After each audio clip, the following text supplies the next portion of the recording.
Europe Matin, Dimitri Pavlenko. L'innovation sur Europe 1. Bonjour Anissé Mbida. Bonjour Dimitri, bonjour à tous. Ce matin, une technique originale pour lutter contre le turnover des employés, sa rotation, leur faire expérimenter le métier en réalité virtuelle avant de les embaucher. Oui, et c'est une première qui va commencer dans les hôtels et les casinos du groupe MGM. Vous savez qu'avec la pandémie, énormément d'employés ont quitté le secteur. Du coup, il y a de gros problèmes de recrutement et surtout une rotation importante du personnel, car beaucoup de nouvelles recrues connaissent mal les contraintes du métier et finissent par se rendre compte trop tard que c'était pas fait pour eux. Eh bien, pour éviter ce genre de déconvenus, le groupe proposera bientôt aux futurs candidats de se mettre un casque de réalité virtuelle sur la tête et de plonger dans le quotidien du poste recherché.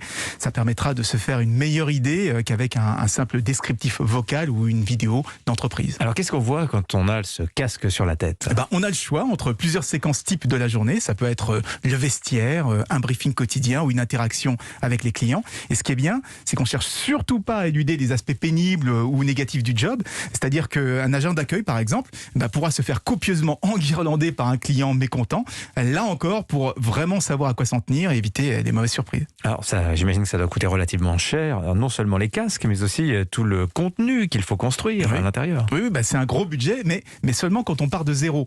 Comme c'est un système qui utilise les mêmes outils et les mêmes contenus qu'une formation en réalité virtuelle, en mutualisant, le surcoût va devenir quasiment marginal. Parce que dans le casque, par exemple, la mise en situation sera similaire, sauf que d'un côté, on la fera en mode observation et de l'autre, en mode évaluation.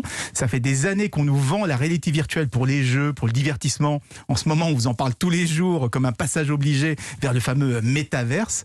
Mais on oublie que c'est en entreprise, notamment pour la formation, que ces outils sont les plus utilisés. Merci Anissé Mbida.